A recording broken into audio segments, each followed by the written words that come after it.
Boa noite a todos, meu nome é Oscar, eu sou professor aqui da Escola da Júris e também coordeno cursos. Hoje nós vamos fazer uma live com os professores Adir José da Silva Júnior e Marina Vasques Duarte sobre automação e inteligência artificial nos processos previdenciários. A escola está com diversos cursos com matrículas abertas. O curso de prática previdenciária vai ser realizado em 2022 e o curso de proteção de dados, inteligência artificial e administração pública começa no dia 20 de outubro. O Adir já entrou na sala e eu não estou conseguindo enviar um convite. Eu vou ver se ele puder me mandar um pedido aqui para entrar na sala, clicando aqui embaixo. Deixa eu ver. Professora Marina mandou também.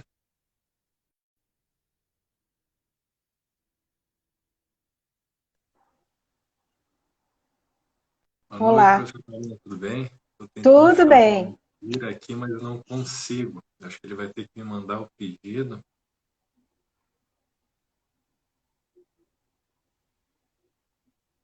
Se ele conseguir, ir apertando nesse botãozinho aqui do lado que tem um mais e uma câmera, acho que por ali tu consegue mandar um pedido e eu te puxo. Deixa eu tentar mandar o convite por... Ah, agora acho que dá. Agora acho que eu vou conseguir. Agora eu vou conseguir te mandar o convite. Agora eu te mandei.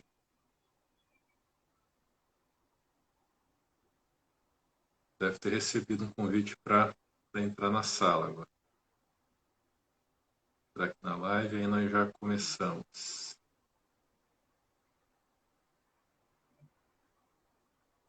O convite foi, agora é só aceitar que aí nós começamos aqui essa conversa. Vamos fazer uma conversa com os núcleos aí de previdenciário, proteção de dados, inteligência artificial da Escola da Júris, Vamos trocar uma ideia, né? sobre o que está sendo feito já e o que pode ser feito até para agilizar o trabalho aí dos dois lados do balcão, dos processos previdenciários, com a automação que a gente já usa já há bastante tempo, né, mas não se dava muita, não se chamava muito a atenção, e agora com inteligência artificial é que isso tem chamado mais atenção. Ah, tá aparecendo aqui que o Agir não está conseguindo entrar. Vou tentar mandar o convite de novo.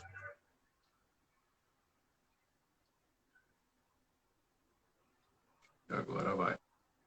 Peraí.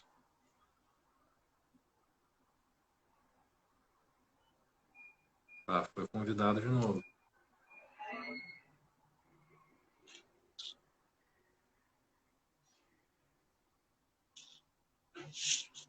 Tenta aceitar agora. Ou me mandar um pedido para entrar na sala que eu consigo puxar aqui. Ah, agora deu. Agora deu certo. Olá. Olá, boa tarde, Noite, tudo bom? Boa tarde. para baixar um pouco a câmera, que está a luz bem forte em cima ali. É só porque eu estou tentando pegar pelo computador aqui, eu só consegui pelo celular até agora. Ah. Deixa eu ver se eu consigo ajustar aqui para aqui no computador. Mas agora deu, agora tá bom. Tá ok, tá bom. deixa eu ver se consigo. Só que a luz estava muito forte em cima ali. Então, só. Agora deu certo. Tá o grande Frederico Castro Alves entrou na sala. Boa noite, o Andrei. Agora o Instagram já subiu muita gente, não estou conseguindo ver quem entrou. Mas boa noite a todos que estão aqui ao vivo. Estava falando que a gente está juntando aí os núcleos de previdenciário, proteção de dados aqui na Escola da Júris para falar de um tema de interesse em comum, que é o uso de automação e inteligência artificial no judiciário. E vem sido, até pela pandemia, pelas medidas de isolamento, se começou a ter um destaque maior ao uso de inteligência artificial em todas as áreas, né, setor público e privado. No judiciário não foi diferente, eu tenho dito que é até mais uma questão de necessidade, principalmente depois da emenda 95, nós estamos tendo que trabalhar com uma realidade de restrição orçamentária, de redução de pessoal e, ao mesmo tempo, aumento de processo. A reforma da Previdência, com a emenda 103, trouxe um crescimento muito grande de processos previdenciários, O INSS foi represado boa parte do ano passado, até o período de adaptação de sistemas administrativos, e 2021 foi o ano que a gente percebeu um aumento muito grande de processos judiciais envolvendo já a aplicação das regras da emenda 103, porque os pedidos administrativos começaram a ser decididos pela INSS com base nisso, e isso aumentou essa importância do uso da automação e da inteligência artificial. Eu tenho visto muito se falar, tanto em imprensa quanto em doutrina, e quem acompanha o assunto, se falar muito na União Europeia, na proposta de regulação, só que nós não podemos esquecer que nós já temos no Brasil e no Judiciário, nós já temos regras para orientar o uso da inteligência artificial nos processos judiciais, e aqui mais no nosso caso, em processos previdenciários.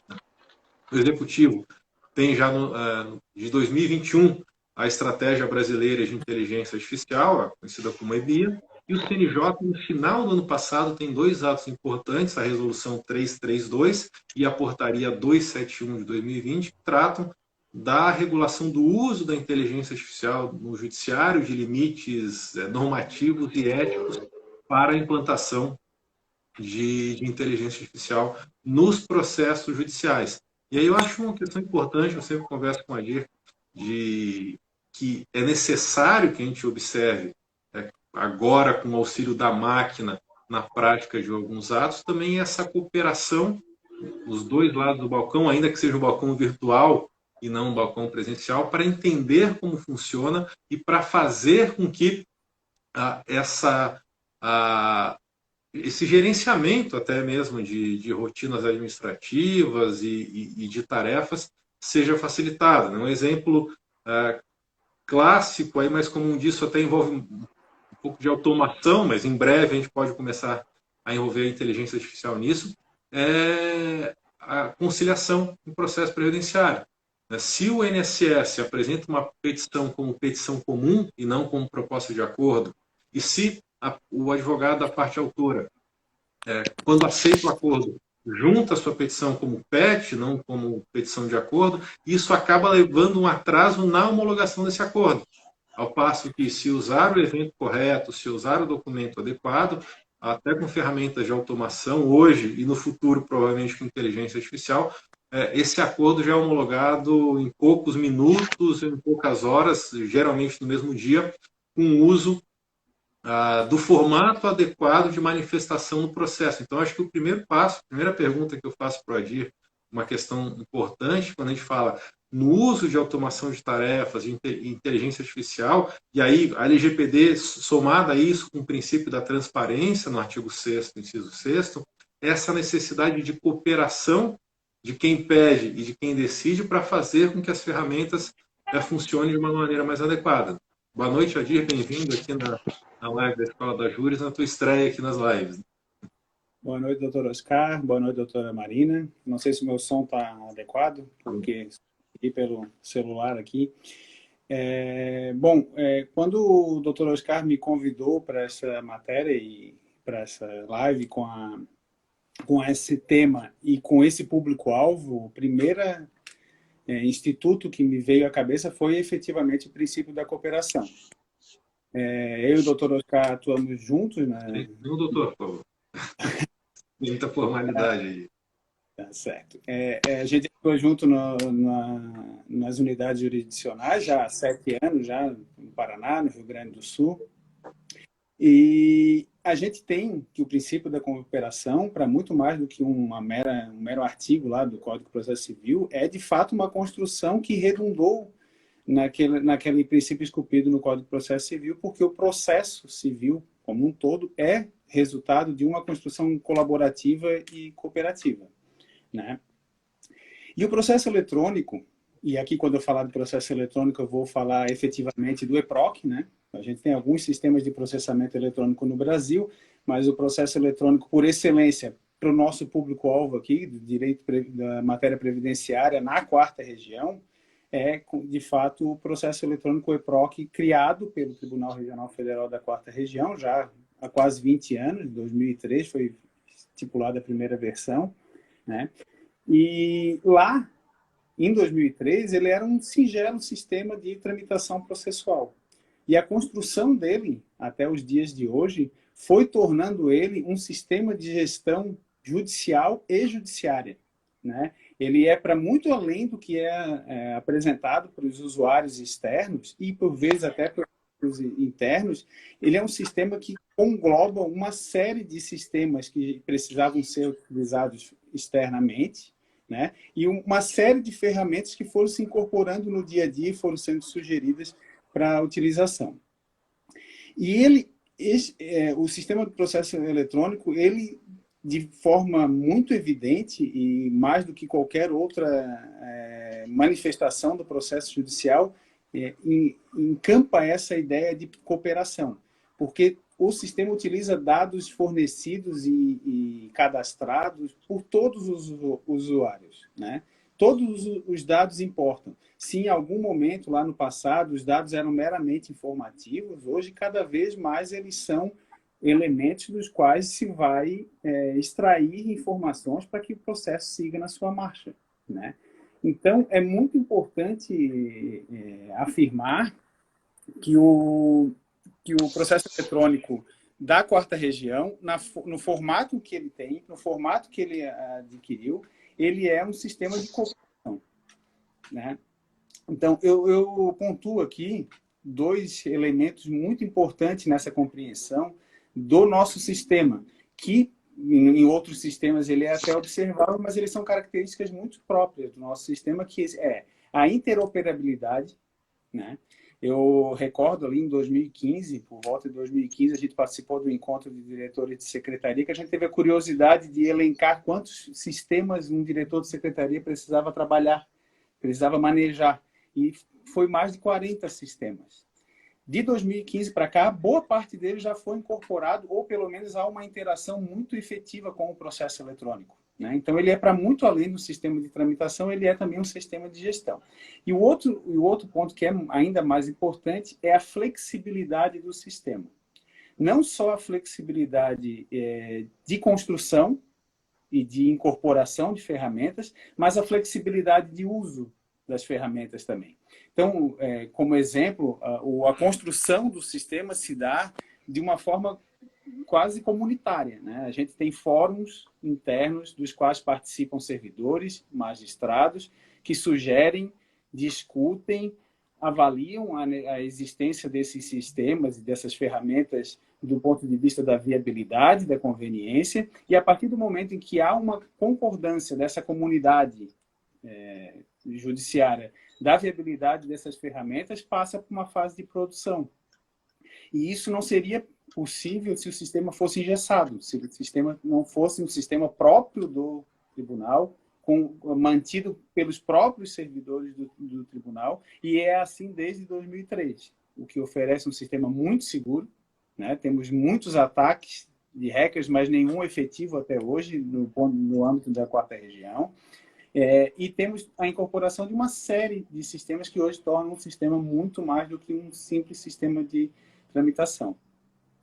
O outro aspecto da flexibilidade é a possibilidade, e aí aqui é que se ressalta a importância de que os advogados e todos os usuários em geral, procuradores e agentes do direito forneçam corretamente os seus dados, porque ele dá uma flexibilidade de uso do sistema também, né? Se a gente tem sistemas como o PJE, por exemplo, que já tem fluxogramas pré-definidos e cuja marcha vai ser tem muito pouca margem a que se possa fazer algum tipo de alteração, o nosso sistema não.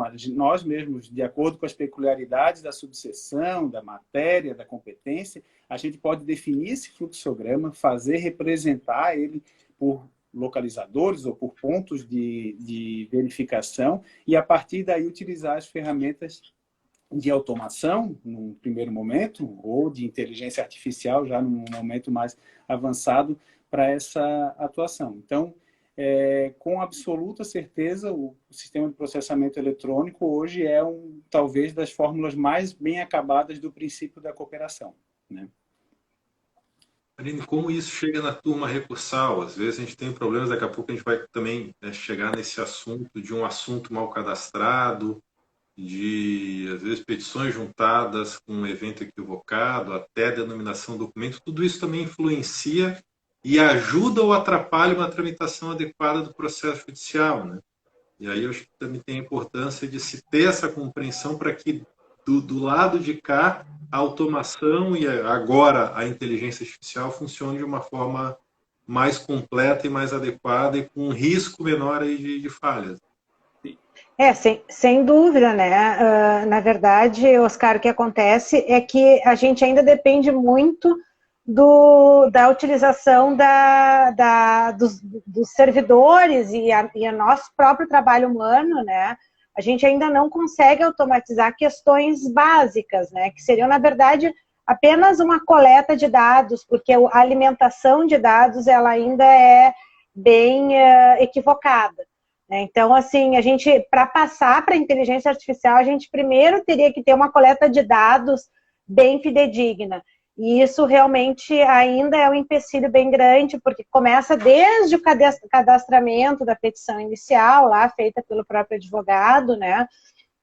E o próprio cadastramento dos documentos, isso pode depois influir na coleta dos dados posteriores, né? Então, acredito eu, assim, que a gente ainda tem um passo, que a gente ainda tem muita coisa para trilhar, né, para a gente conseguir, pura e simplesmente, fazer coleta de dados. Até nós chegarmos numa eventual inteligência artificial, que diz realmente com a possibilidade de uma máquina fazer aquele trabalho humano, que é um trabalho mais detalhado, que engloba outras coisas, uma análise dos dados mais apurada, né, e mais sensível, nós ainda temos um caminho muito grande pela frente. Assim, eu fiz um curso recentemente sobre esse assunto e me chamou bastante atenção alguns exercícios até que foram dados, inclusive por um professor de filosofia do direito, onde ele faz essa análise que o computador ele é capaz efetivamente de coletar os dados, né, e fazer aquela análise matemática. Mas a análise mais sensível, a gente ainda está muito longe de chegar nesse ponto. Eu acho que o que a gente está trabalhando nesse momento é com a ciência de dados, né, com a própria coletânea e análise dos dados. A inteligência artificial, a gente ainda tem um longo passo, assim, um longo caminho para a gente conseguir trilhar, né. E o interessante é que até os atos do CNJ, a Resolução 332, a Portaria 271, já fazem algumas limitações, né, de usar num apoio, não na tomada de decisões, no auxílio. E nas relações com o INSS, a gente tem visto que eles têm um sistema já funcionando muito bem, inclusive para juntada de processo administrativo, o pedido de benefício por incapacidade já automatizada, a juntada daquelas telas das perícias, dos requerimentos administrativos, do CNIS. Isso tem facilitado bem, é claro, sempre passível de falhas. Por exemplo, a gente vê um pedido de pensão por morte, ele vai puxar os dados, às vezes, um pedido de revisão de uma aposentadoria, de um benefício originário, para calcular os reflexos dessa revisão na pensão por morte, geralmente vem anexado de forma automática pela INSS o processo administrativo só da pensão por morte, e não adequado à aposentadoria. Então, a gente vai tendo que, aos poucos, também fazendo essa supervisão, né, o aprendimento, agora me fugiu a palavra, mas a validação. Não só a validação, mas eu queria me dizer o aprendizado supervisionado da máquina, agora veio, de fazer as correções para que funcione de forma adequada. E nós temos já, né, o tribunal já fazendo essa ligação. Hoje eu comentou os formulários, também são muito importantes, que já vem funcionando bem na fase de cumprimento de sentença, né, para a expedição da requisição de pagamento. Nós temos usado o formulário de provas, né, ainda algo nosso interno, que também tem funcionado bem para agilizar depois a análise dessas provas na sentença, algo ainda opcional, mas que tem feito uma grande diferença no dia a dia para a agilização das sentenças. E aí o Adir também comentou dessa importância de a gente ter um preenchimento adequado dos dados para que essas ferramentas de, não só, principalmente hoje em dia ainda de automação, mas também da inteligência artificial, funcionem de forma adequada. E eu digo que não é por acaso que aqui a inteligência artificial, na primeira instância, começou com o cadastramento do assunto.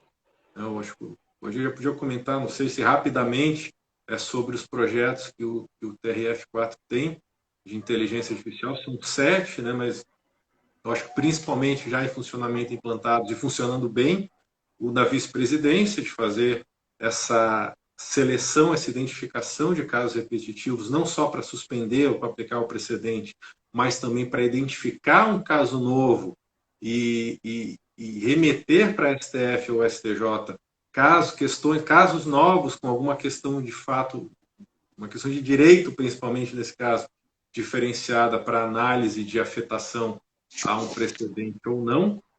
E para nós, o que nos auxiliou, tem nos auxiliado bastante, é a leitura da petição inicial para verificação do assunto cadastrado pelo advogado.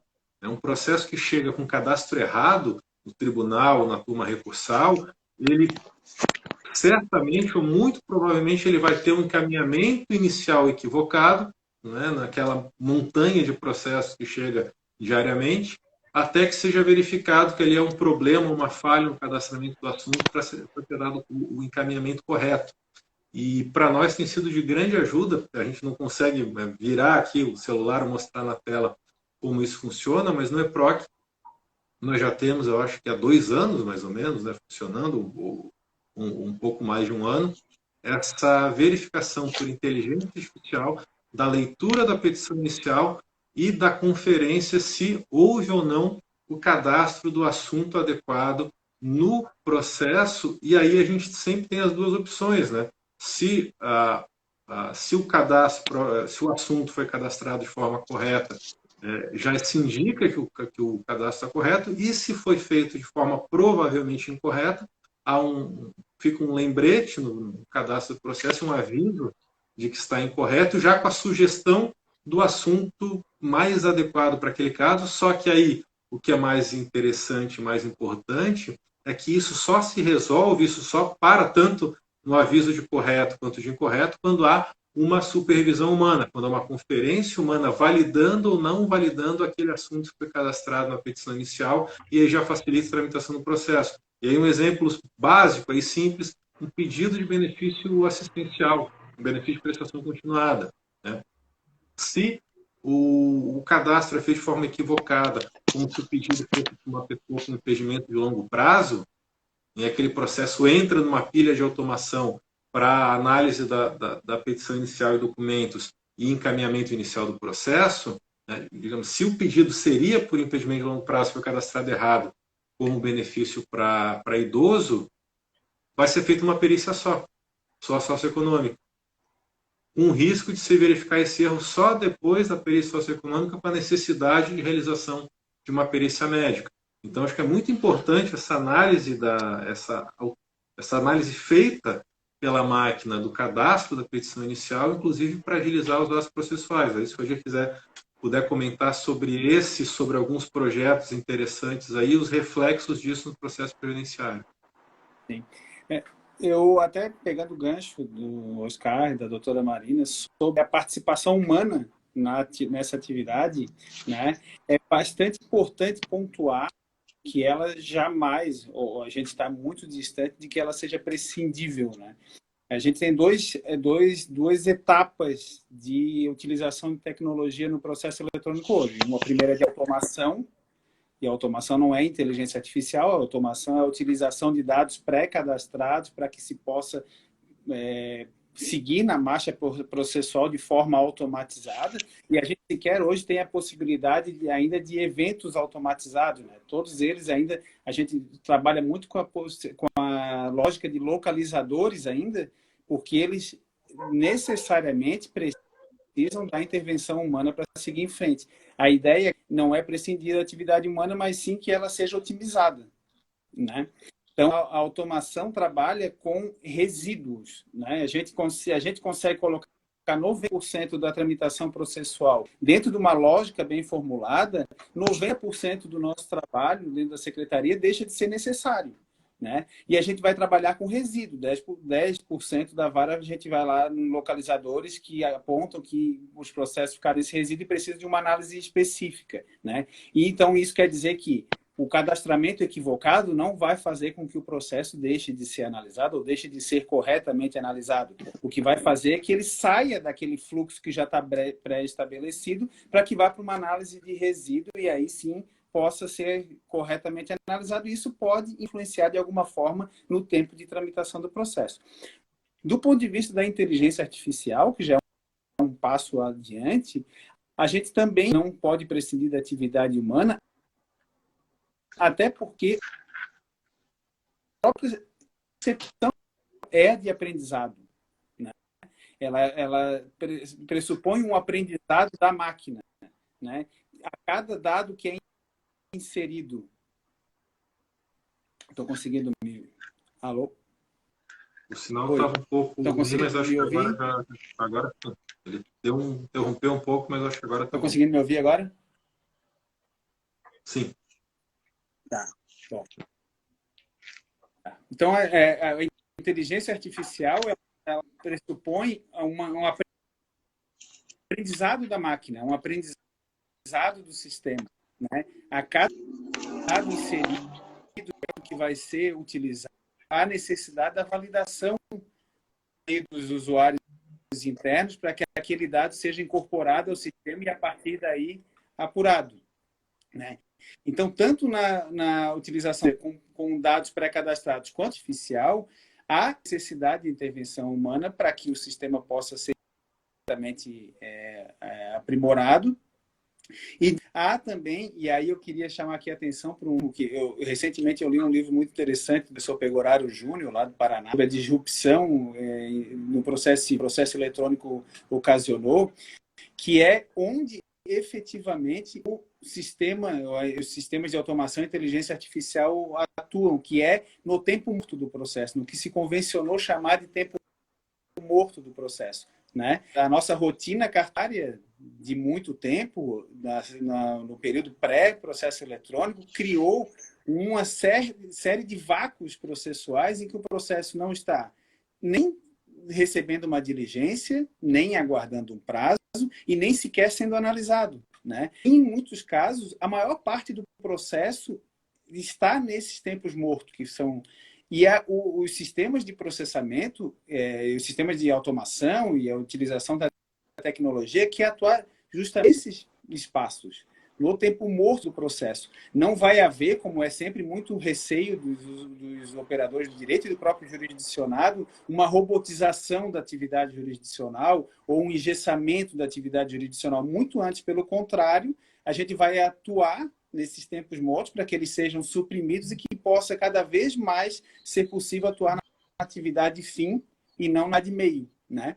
Então, os projetos que a gente tem hoje, a gente tem 7 projetos na 4ª região, a maior parte deles atuam nessa ideia mesmo. A gente tem um projeto de sugestão de temas, que o doutor Oscar já mencionou, né? A gente tem um sistema de vinculação a temas para que possa ser dado um tratamento uniforme e imediato a todas as demandas que o tema exigir. E, para além disso, agora a gente tem a inteligência artificial indicando que o processo efetivamente possa ser vinculável àquele tema, né? Temos a validação de assuntos, como bem apontou o Dr. Oscar, e a ideia da nossa ETI é de que essa validação de assuntos e essa sugestão de assuntos passe a ser oferecida não apenas internamente, mas também ao advogado, posteriormente, para que ele já, a partir do seu cadastramento, precisa de um ajuste ainda no sistema, para que a interface do advogado comporte essa possibilidade, mas a ideia é essa, de que ele já corretamente cadastre no sistema. Temos a classificação por conteúdo de petição para a utilização de automações, que também já tem sido utilizada. E um ponto que provavelmente vai revolucionar a nossa atividade, que por hora ainda é piloto, que é a sugestão de modelos de documentos jurisdicionais, né? Os modelos hoje, porque as das ações de massa e da grande quantidade de repetições, eles são tão importantes quanto a construção de minutas efetivamente, né? Os magistrados atuam muito hoje sobre esses modelos porque eles é que vão definir a atuação numa quantidade que humanamente seria impossível de trabalhar individualmente processo a processo, né? E a gente já tem um sistema de inteligência artificial que, a partir dos documentos que são anexados ao processo, sugere documentos que podem ser utilizados para determinada fase do processo, da sentença, despacho, e isso tem sido também já utilizado. Para o usuário externo, para o advogado, a gente já tem alguns sistemas de inteligência artificial também. Hoje, o advogado que vai juntar uma petição e que se utilize, que não consiga identificar que tipo de petição dentro do rol oferecido deva juntar, a partir do momento que ele coloca um genérico ali, um outros no petição, o próprio sistema já sugere que tipo de petição que ele deva cadastrar. E isso é muito importante para a gente, porque esse tipo de petição são gatilhos para as automações que a gente cria lá nos sistemas de automação, né? Além disso, ainda também a formulação de resumos das petições também por inteligência artificial. Então, tudo isso tem sido oferecido tanto ao usuário interno quanto ao usuário externo, de modo a reduzir esse tempo morto do processo, né? Para que a gente possa cada vez mais atuar sobre a atividade fim, né? E não sobre a atividade lei que tem nos consumido historicamente tanto tempo na tramitação processual. Esse resumo das petições que é feito no evento é muito bom, né, Marina? E o que poderia ter e também facilitar e melhorar o uso de ferramentas de inteligência artificial na fase recursal? Bem, não, o que eu vejo bastante, assim, quando eu penso nesse tema de automação e inteligência artificial nos processos previdenciários, e aí não só na fase recursal, mas assim, no processo como um todo, né, é justamente a questão daquelas ações em que a gente discute direito individual homogêneo, né, direito de massa, onde a discussão básica é matéria legal, né? Não matéria de fato, mas matéria legal. E no previdenciário a gente tem muito isso. A gente teve uma enxurrada de ações revisionais, onde se discutia qual índice a ser aplicado num reajuste ou em outro, né? Em que realmente assim, a máquina judiciária acabou despendendo bastante tempo e custo quando, se nós tivéssemos efetivamente um processamento mais automatizado, nós teríamos resolvido isso de uma forma mais rápida, né? Que a gente tem um sistema judiciário que às vezes é um pouco difícil da gente entender por que esse direito individual homogêneo se transforma às vezes em milhões de ações individuais, né? Por que não é resolvido de uma forma única? Mas enfim, é o sistema brasileiro que a gente tem, né? O sistema legal, mas certamente isso viria para ajudar bastante. Agora, nos processos em que há efetivamente análise de prova e que há necessidade de uma avaliação mais humana, né, a própria realização de uma minuta de sentença pode até se dar uma sugestão de minuta, mas realmente assim, eu ainda não vejo como se substituir a análise humana na resposta final do processo, mas a automação do processamento em si é super importante. A gente já teve o EPROC, uma evolução, quando eu entrei ainda era processo papel, né? E aí a gente viu entrar o EPROC, primeiro o V1, depois o V2, e a gente viu o que isso se eliminou de tempo, né? E de esforço humano não necessário mesmo, né? Então, acho que a gente ainda tem muito para evoluir, com certeza, né? E é importante todos esses projetos que a gente tem visto, tanto no INSS, na análise administrativa já automatizada, que já tem algumas matérias que estão fazendo de forma automatizada, né? E quanto agora no judiciário, eu acho que isso aí só vem a ganhar. Sem esquecer que sempre nós sempre teremos que ter uma análise humana, tanto na colocação dos dados na máquina, né, quanto supervisionando o resultado final. Isso é interessante que essa limitação, por enquanto, nós temos pelos atos do CNJ e acredito que isso não vai mudar por algum tempo, né? Mas nada impede que no futuro, né, em questões mais simples e questões de direito, não duvido que isso seja alterado e seja possibilitado esse uso. Até nós começamos, eu vejo tudo isso dentro de dentro disso tudo, ainda que a gente esteja falando especificamente de inteligência artificial, acho que a gente consegue enquadrar isso dentro da ideia que o CNJ, inclusive, vem regulamentando do Judiciário 4.0, né, da prestação de serviços virtuais. Eu acho que o Adir caiu. teve problema na conexão aí, da prestação de serviços judiciais de forma digital e do aproveitamento de ferramentas de tecnologia e de tecnologia da informação, nesse caso, para agilizar a prestação de serviços, e nós temos visto isso com até outras medidas de gerenciamento, que é uma outra questão que eu sempre gosto de conversar com a Adir. A gente busca trazer isso para a prática, de fazer o gerenciamento junto com essas ferramentas. Vou trazer o Adir de volta aqui para a sala, para a gente partir para as despedidas, e já vou lançar uma previsão do futuro aí, qual seria o próximo passo que a gente pode fazer com isso aí dentro desse contexto de Justiça 4.0, inteligência artificial e do judiciário como um prestador digital de serviços para os cidadãos. E aí, complementando com essa ideia de regionalização de competências que a gente tem visto nos últimos anos aqui na quarta região, eu acredito que a gente vai ver em breve uma especialização maior de varas. Hoje a gente está com especialização criminal, mas em matérias no sentido amplo, de criminal, execução fiscal, previdenciário e civil, que engloba toda matéria não previdenciária. Eu acredito que a inteligência artificial vai nos trazer a necessidade de uma especialização maior. Daqui a pouco a gente ter várias especializadas em benefício por incapacidade, em benefício assistencial, em aposentadoria especial. A gente vai conseguir especializar o serviço, padronizar rotinas, automações e o uso da inteligência artificial para facilitar o trabalho de todos, de segurados, de beneficiários, de partes em sentido amplo, de advogados, judiciário, Ministério Público, para que o processo funcione de uma forma mais rápida, acelerada, e a gente não tenha mais... vai ser muito difícil de eliminar 100%, mas que a gente consiga uma eficiência muito alta na eliminação desse tempo morto. Então, vou passar essa provocação para vocês que quiserem complementar, já agradecendo a participação na live, e a gente já passar para as despedidas também. Bom, eu já agradecendo também o convite e essa rápida, mas profícua conversa aqui, a gente já consegue observar que a própria característica da nossa atividade jurisdicional, dos magistrados aos servidores, já alterou consideravelmente no tempo desde do processo eletrônico, né? Até isso a gente costuma falar que nos concursos públicos a proporção de técnicos judiciários para analistas judiciários já alterou completamente, porque a gente mudou a necessidade de atividades cartorárias para passar para atividade fim, né?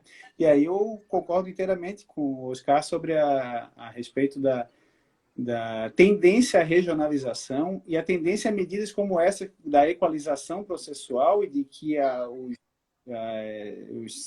o circunscrito das subseções passem a se esmaecer, né? Para que seja cada vez mais a atividade jurisdicional formada de uma forma única e contínua e uniforme, tanto aqui na quarta região, como em todas as regiões que adotarem esse funcionamento do sistema. E ele é inevitável, né? Porque a gente vê sempre que raramente há um decréscimo na qualidade ou um decréscimo nas nossas possibilidades a partir da implementação desses sistemas. E quanto mais eles vêm sendo implementados, e da forma como eles vêm sendo implementados, de forma colaborativa, em que todos os agentes são ouvidos e todas as sugestões são, pelo menos, discutidas do ponto de vista da viabilidade. Então, é muito certo que cada vez mais vai ocupar esse espaço deixado por esses, volto a falar, tempos mortos do processo, espaços mortos do processo que precisam ser ocupados por essa utilização da tecnologia. O que eu tenho a colocar ainda em relação a essa regionalização e automação, eu acho que a gente ganha bastante, né? Porque a gente consegue, eventualmente, até administrar melhor a mão de obra, mas sempre tem um quê de regional que a gente não pode esquecer, né? Tem algumas questões que são bem regionais e que, com a análise sendo feita pela pessoa humana que vive naquele local, que vivencia aquela situação, eventualmente a gente tenha uma análise mais acurada da situação concreta, né? Então, assim, a gente ainda tem um bom caminho pela frente, pensando na automação, na inteligência artificial, até que a gente tenha que, talvez, num determinado ponto, voltar um pouco atrás para poder achar o equilíbrio, né? Então, acho que no momento a gente ainda está caminhando para frente. Daqui a pouco a gente vai se dar conta que em determinadas situações específicas a gente tem que voltar um pouquinho atrás. Mas eu acho realmente que a automação e a inteligência artificial nos processos previdenciários assim, só tem a trazer uma agilidade maior para nós no momento. Muito obrigado, professores Marina e Adir. Eu lembro que o curso de prática previdenciária foi adiado para o ano que vem. Vamos ver se talvez até se consiga voltar à escola com aulas presenciais e talvez filmadas também para que se assista à distância. Acho que em breve nós faremos mais lives. Nós temos a do professor Rafael Silva, que tem que definir uma nova data. Acho que certamente teremos outras conversas ainda nesse ano. E o curso de proteção de dados, inteligência artificial e administração pública vai começar no dia 20 de outubro. A gente adiou o início e mudou um pouco o tempo do curso e o dia das aulas, com aula só uma vez por semana, nas quartas-feiras à noite, para ficar algo mais leve aqui do ano. E, então, de novo, agradeço. Não sei se vocês querem ainda fazer alguma despedida, algum complemento. Não, eu agradeço a participação, sempre é muito bom participar dessas lives contigo, Oscar, e cumprimento o Adir, então, pela grata colaboração na live de hoje. Eu também agradeço o convite e a honra de participar dessas lives, dessa sequência de lives dos quais eu fui espectador até agora, e agora com honra consigo ser participante, e estou à disposição sempre para a gente falar sobre esses assuntos que me interessam muito também.